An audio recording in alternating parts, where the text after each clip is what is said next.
Friend's sister lied that I got her pregnant. My parents disowned me. Now the truth's out and they're begging. All right, so here's the deal. My life turned into a complete mess about a year ago, and I've got to get this off my chest. I never thought I'd be here sharing this on Reddit, but I guess that's what happens when your family goes nuts, and you're left standing there like, how did this even happen? Anyway, let me start from the beginning because, trust me, this is one of those situations where you're just like, seriously, what the hell? So, my buddy Dave has a sister, Jenny. I've known them both for years. We all grew up in the same neighborhood, hung out sometimes. Nothing major, right? Jenny was always kind of different.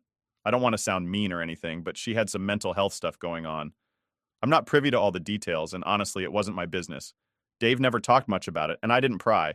But everyone knew Jenny had her struggles. Anyway, about a year ago, out of nowhere, Jenny hits me up and says she's pregnant. Okay, cool, right? Except for one tiny detail. She tells me I'm the dad. And at that moment, I swear my brain just short-circuited. I was like, wait, what?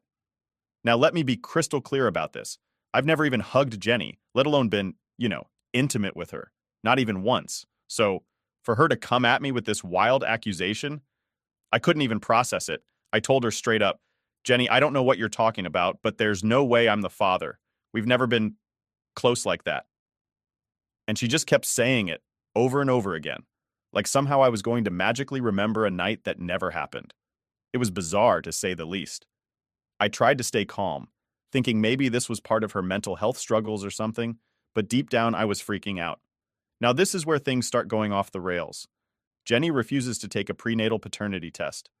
I'm sitting there thinking, if you're so sure it's my kid, why wouldn't you just take the test and prove it? But she wouldn't budge. She kept saying stuff like, you need to be there for your child, and you're abandoning us before the baby's even born. It was guilt trip city, and I wasn't buying it. So I made it clear. If she wasn't going to take the test, I wasn't going to sign anything. I wasn't about to get legally tied to a kid that wasn't mine. Simple, right? I thought that would be the end of it. Boy, was I wrong. Cue the family drama. A few weeks after that, my parents find out. Now, I love my parents, but they have this whole traditional values thing going on. And the second they hear about the situation, they lose it. Like, completely lose it. They're calling me names, saying I'm a deadbeat and a disgrace. And I'm just standing there trying to get a word in, but they're not listening. I told them, Mom, Dad, this isn't my kid. Jenny's just making stuff up. But they weren't having it. It's like once they got it in their heads that I was responsible for this baby, they couldn't shake it. There were a lot of nasty arguments after that. Things were said that I probably can't take back, and honestly, I'm still mad about it.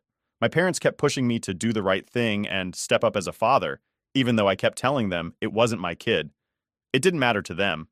In their eyes, I was already guilty. They said they didn't raise me to be some kind of deadbeat, and they couldn't believe I would deny my own child. Here's where things get even crazier. I wasn't even in the same state when Jenny would have gotten pregnant. That's right, she was staying at a friend's place for an entire month when she supposedly conceived. I brought this up to my parents, and they just brushed it off.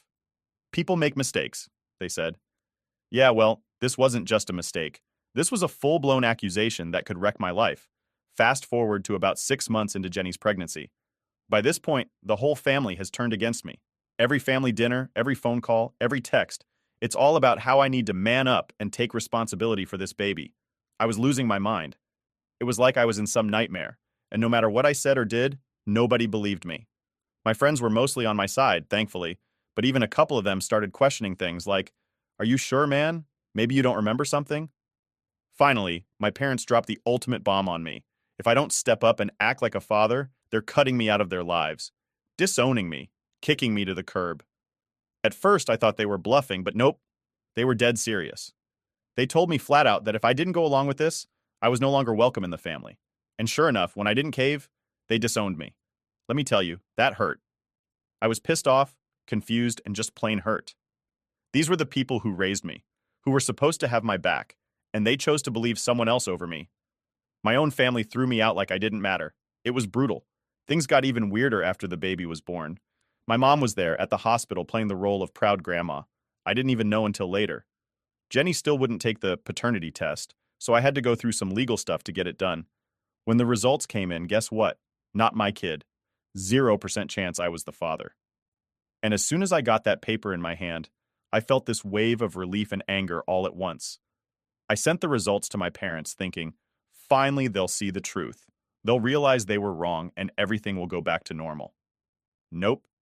Instead, they started blowing up my phone with apologies, offers of money, and begging me to forgive them. My dad even sent me a few $100 in the mail like that was going to fix things. But here's the thing, I kept the money. Yeah, I took it. I felt like they owed me for all the crap they put me through. But forgive them? No way. I made it clear that if they were willing to disown me over something like this, I wasn't going to risk opening myself up to that kind of betrayal again.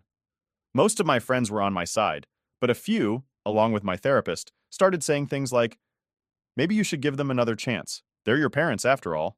And I get it. I really do. But how do you just forgive someone who was ready to throw you away so easily? How do you trust someone who believed a lie over their own child? That's where I'm at now. Stuck between knowing I did nothing wrong and wondering if I should even bother trying to fix things with my family.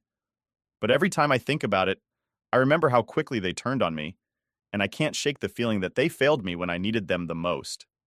All right, so after everything that went down with my parents and Jenny's baby drama, you'd think things would calm down, right?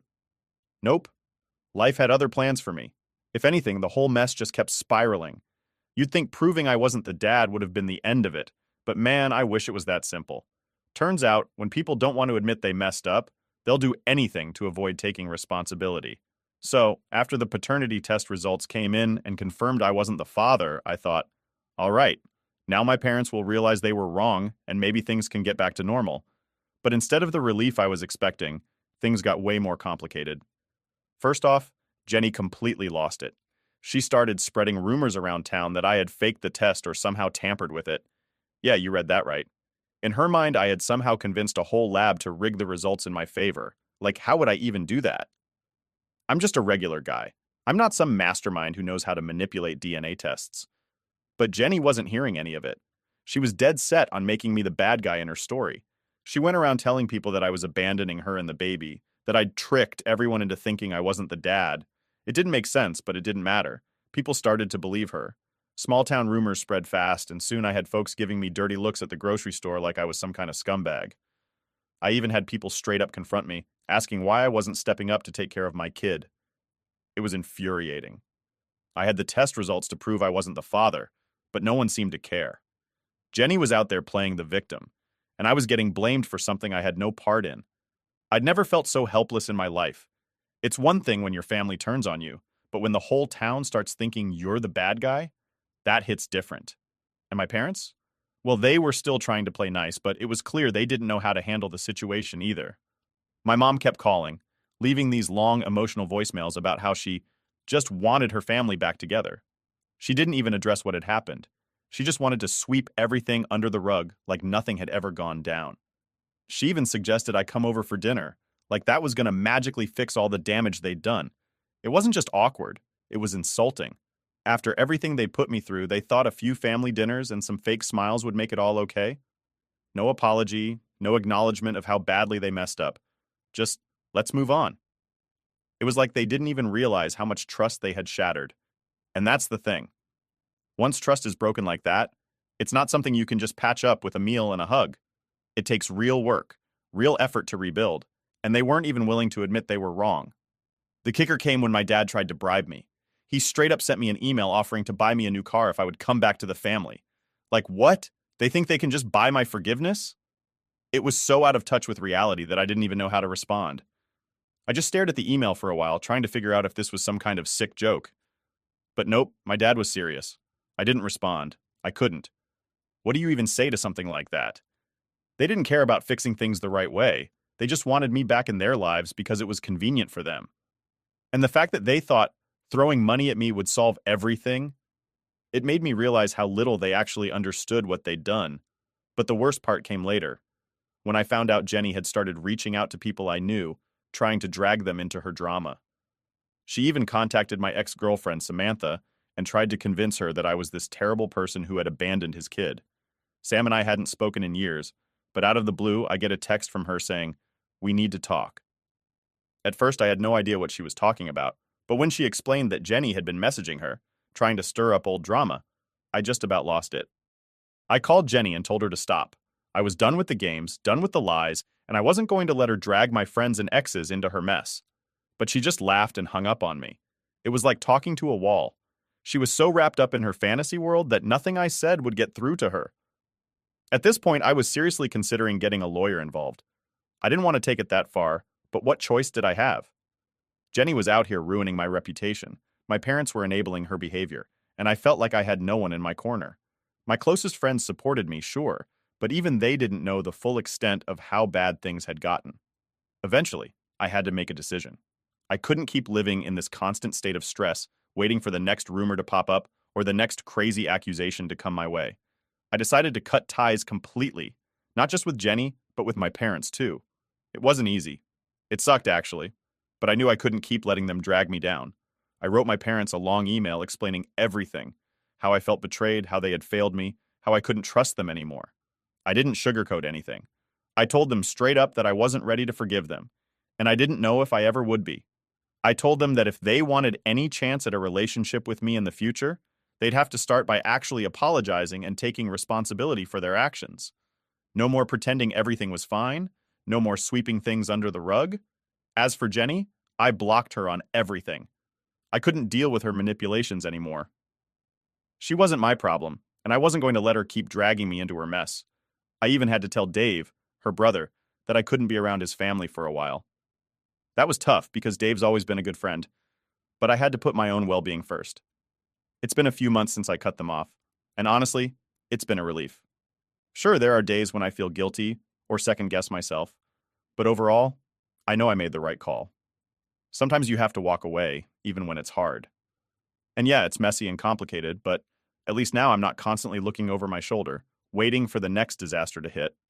I can finally breathe again. But man, if you told me a year ago that this is where I'd end up, I never would have believed you. Life's funny like that, I guess. Update 1. Alright, so here's where things get even weirder. I thought cutting ties with Jenny and my parents would be the end of the chaos. Like I figured once I removed them from my life, everything would calm down and I could move on. But of course, things don't work out that easily. Cutting them off? That was just the beginning of a whole new mess. A couple of weeks after I sent that email to my parents and blocked Jenny, I get this unexpected message from an old high school friend, Mike. We hadn't talked in years, but out of nowhere, he's asking if I'm doing okay. At first I'm thinking, okay, that's random, but then he tells me that my parents reached out to him. Now, Mike and I weren't even that close back in the day, so for my parents to contact him, that was a huge red flag. Apparently, they'd been going around trying to get people to talk to me on their behalf. I'm talking old friends, distant relatives, even people I barely know.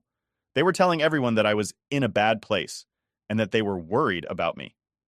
It was like they were trying to make me seem like the one who was unstable. And the worst part? They were framing the whole thing as if I was the one who needed to apologize for cutting them off. Mike was cool about it. He knew something was up and wanted to give me a heads up, but it didn't stop there. Over the next few days, I started getting messages from all sorts of people. People I hadn't spoken to in years. People I'd only met a few times. They were all saying the same thing. Your parents are really worried about you. Or, you should give them another chance. It was insane. They had somehow convinced all these people that I was the bad guy in this situation, that I had gone off the rails and needed to make amends. I couldn't believe it. Here I was, just trying to move on with my life, and my parents were out here doing a full-on PR campaign, trying to make me look like the villain. I felt like I was in some kind of weird alternate reality where nothing made sense. No matter how much I tried to stay away from the drama, it just kept finding its way back to me. The final straw came when they reached out to my boss. Yeah, you heard that right. My parents called my job.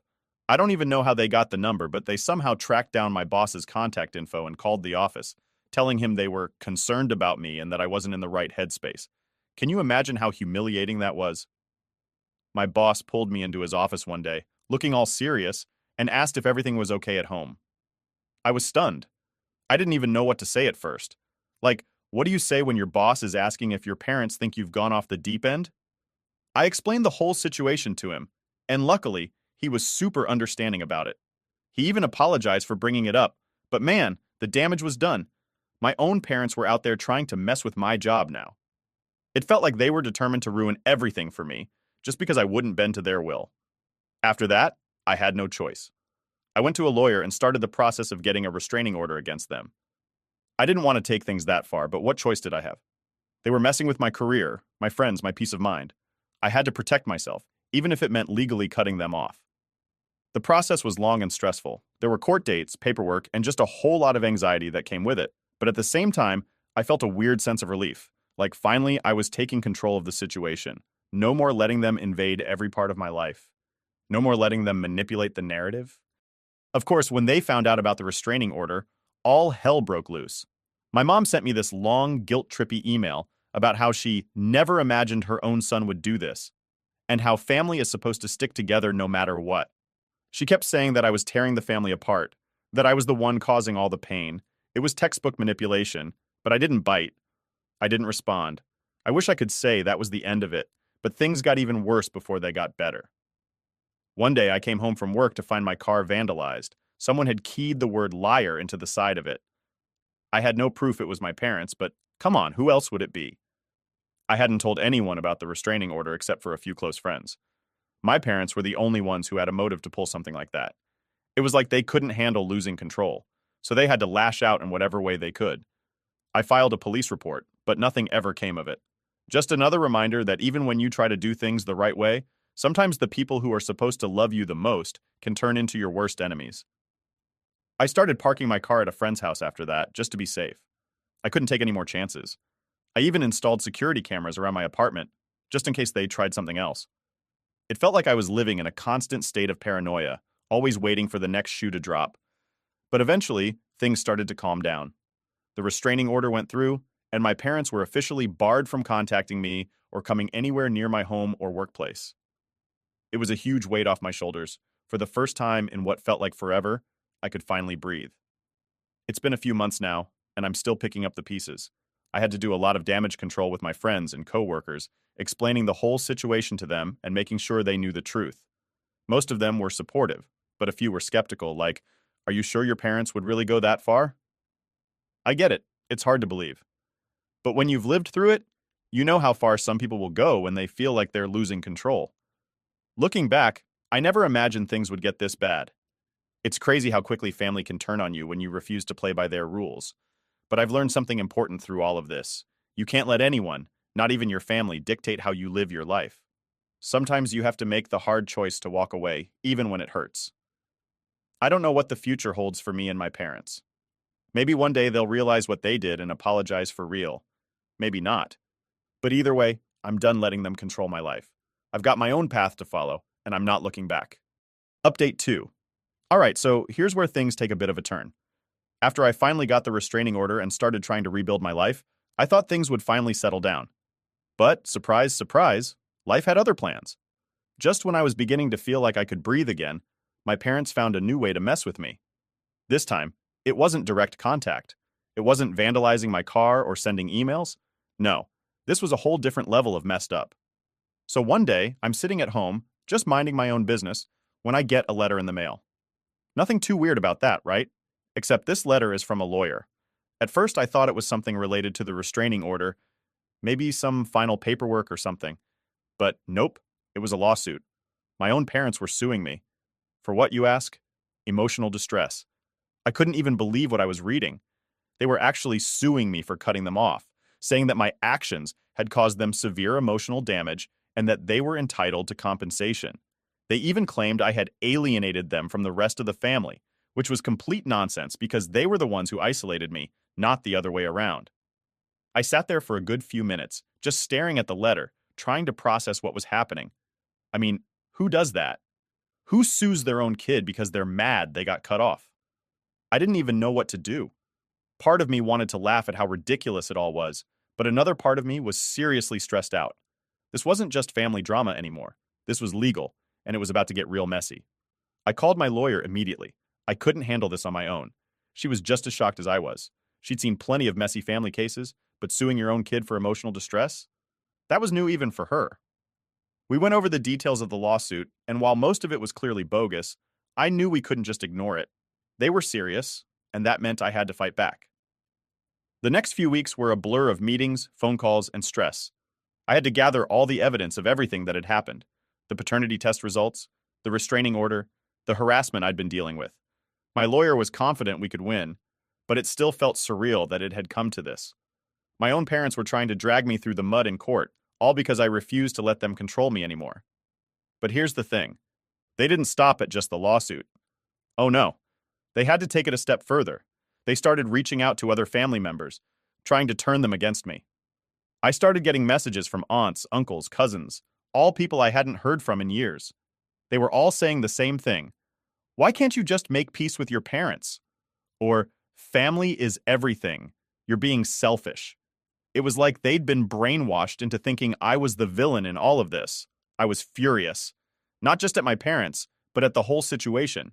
It felt like no matter what I did, no matter how much I tried to protect myself, they always found a way to twist the narrative and make me look like the bad guy. I mean, how do you explain to someone who's only hearing one side of the story that your parents are suing you for emotional distress because you enforced boundaries? It got to the point where I had to cut off even more people. I blocked family members, unfriended people on social media, and just shut down any connection to that side of my life. It wasn't because I didn't care about them, I did, but I couldn't keep explaining myself over and over again to people who had already made up their minds. It was exhausting, and I was done trying to justify my decisions to people who weren't willing to see the bigger picture. Eventually, the court date rolled around. I showed up with my lawyer, prepared for whatever nonsense they were going to throw at me. And let me tell you, it was a circus. My parents had this whole sob story lined up about how they'd always been there for me, how they'd tried to help me through tough times, and how I had cruelly cut them off without reason. They painted themselves as the victims in all of this, which was honestly impressive considering they were the ones who disowned me in the first place. But my lawyer wasn't having it. She tore their arguments apart piece by piece, showing the judge all the evidence of their harassment, the restraining order, the paternity test, everything. It was brutal, and by the end of it, you could see the judge wasn't buying their story. The judge ruled in my favor, obviously. The lawsuit was thrown out, and my parents were ordered to pay my legal fees, which was a small victory in the grand scheme of things. But even though I won, it didn't feel like a victory. It felt like I had just barely escaped a nightmare, and there was still so much fallout to deal with. After the case, my parents tried one last-ditch effort to get back into my life. They sent me this long, emotional letter about how they were sorry for everything, how they just wanted to make things right, and how they couldn't bear to lose me. It was the same old guilt-tripping nonsense they'd been pulling from the start. And honestly, I didn't even respond. I'd already made my decision. I wasn't going back. There's only so much someone can take before they have to walk away for good. And yeah, it hurt. Cutting off your family isn't easy, no matter how bad things get. But sometimes it's necessary for your own sanity. I couldn't keep letting them drag me into their chaos, no matter how much they claimed to love me. Their version of love was toxic, and I wasn't going to let it poison my life anymore. So, that's where I'm at now. The lawsuit's behind me, the restraining order's still in place, and I'm moving forward. It hasn't been easy, but I'm learning how to live without all the noise, without the constant stress of wondering when the next disaster is going to hit. For the first time in a long time, I feel like I have some control over my life. And that feels pretty damn good. I don't know what the future holds. Maybe one day things will change, maybe they won't. But right now I'm focusing on myself, on rebuilding the parts of my life that they tried to tear down. It's been a long road, but I'm finally starting to see the light at the end of the tunnel. Update 3. Alright, so if you've been keeping up with everything so far, you'd think after the lawsuit mess and the restraining order, that'd be the end of the madness. But nope, my family found a way to surprise me one last time. And this one? Honestly, it left me shaking my head because I didn't think they could sink any lower. But here we are. So, a couple of months after the court ruled in my favor, things had finally started to calm down. I had cut ties with everyone causing me stress, and for the first time in what felt like forever, I could actually focus on rebuilding my life. No random messages from old friends, no letters from lawyers, just peace. Or at least, that's what I thought. One day, I'm out running some errands, just doing normal stuff like grocery shopping, when I bump into my cousin Melissa. Now, Melissa and I hadn't talked much during all this drama. We were never super close growing up, but we'd always gotten along. So when I saw her, I figured, why not say hi? We ended up chatting for a bit, and at first it was pretty normal. You know, catching up on life, work, the usual stuff. But then, out of nowhere, she hits me with, "Hey, did you hear what your parents are planning?" I froze. Planning? I asked, suddenly feeling that familiar pit in my stomach. Melissa looked a little uncomfortable, like she wasn't sure if she should even be telling me.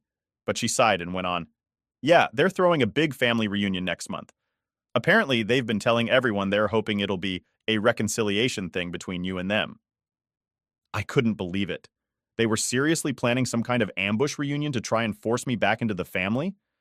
I asked Melissa for more details, and it turned out they were inviting everyone: distant relatives, family friends, people I hadn't seen in years. And the kicker? They'd been telling everyone that I'd be there, acting like I was in on this whole thing. I was furious. I hadn't agreed to anything, and now they were setting me up to look like the bad guy if I didn't show up. It was another classic move from my parents: manipulate the situation, make me look like the villain, and try to guilt trip me into doing what they wanted. I thanked Melissa for letting me know and told her straight up that I wasn't going. She understood, but even she seemed a little torn, like she was buying into my parents' "we just want to fix things" narrative. I could see it in her face. She wanted me to go, to make things right. But after everything they'd done, there was no way I was walking into that trap. I went home that night and thought long and hard about what to do. I knew I wasn't going to the reunion, but part of me felt like I needed to say something. I couldn't just ignore this. So I decided to send one final message to my parents, laying everything out once and for all. The next morning, I sat down and wrote them an email. It wasn't long, but it was direct. I told them that I knew about the reunion and that I wasn't coming. I made it clear that I didn't want to be a part of any reconciliation that was being forced on me, especially not in front of a crowd of people. I told them that if they really cared about fixing things, they'd have to start by respecting my boundaries. And until they could do that, there was nothing more to talk about. I didn't expect a response, and honestly, I didn't need one. I just needed to set the record straight one last time. But of course, my parents couldn't just let it go. A few days later, my dad called me. I didn't pick up, but he left this long, rambling voicemail about how I was tearing the family apart, and how this reunion was supposed to be a fresh start for all of us. He even tried to guilt me by saying, "Your grandparents would be so disappointed in how you're handling this." That voicemail hit me hard, not because I believed it, but because it reminded me of all the times my parents had used guilt and manipulation to get their way. They'd pull any card they could to make me feel like I was the problem, even if it meant dragging my grandparents into it. People who had always been supportive of me, by the way. It was like they couldn't accept that maybe, just maybe, they were the ones who needed to take a long, hard look at themselves. I didn't respond to the voicemail. What was the point? I'd said my piece, and I wasn't going to let them pull me back into their drama. But that didn't mean it didn't weigh on me. For days after that, I kept thinking about the reunion, about all the relatives who were going to be there, thinking I was just refusing to make peace. I wondered how many of them actually knew the full story, how many were getting the twisted version my parents were feeding them. The reunion came and went, and I didn't hear a word from my parents afterward. I saw some photos on Facebook: happy faces, family hugs, the whole deal. My parents were smiling, acting like everything was fine, like they hadn't just spent the last year trying to destroy my life. It was weird, seeing them like that, pretending everything was perfect. But I guess that's what they were always good at: pretending. A few weeks later, I ran into Melissa again, and she told me the reunion had been awkward. Apparently, a lot of people had expected me to show up, and when I didn't, there were some uncomfortable conversations. My parents had tried to explain my absence, but from what Melissa said, it didn't go over well. A few relatives even started questioning why I wasn't there and why my parents hadn't been more honest about the whole situation. I guess not everyone was buying their story after all, and that, I guess, is where things stand now. I've managed to distance myself from the drama, but I know it's always lurking there, just beneath the surface. My parents will probably never admit they were wrong, and I've accepted that. I can't change them. But what I can do is protect myself, keep building my life without their influence, and focus on the people who actually care about me for real. It's been a long road, and I'm not going to lie, it still hurts sometimes. Cutting off your family isn't easy, and there are days when I wonder if I did the right thing. But deep down, I know I had to. I had to choose myself, my mental health, and my own future over the toxic cycle they kept trying to drag me into. So yeah, that's the end of this wild ride. Maybe one day things will change, maybe they won't. But either way, I'm done letting my family control my life. I've got my own path to walk now, and for the first time in a long time, I'm walking it on my own terms.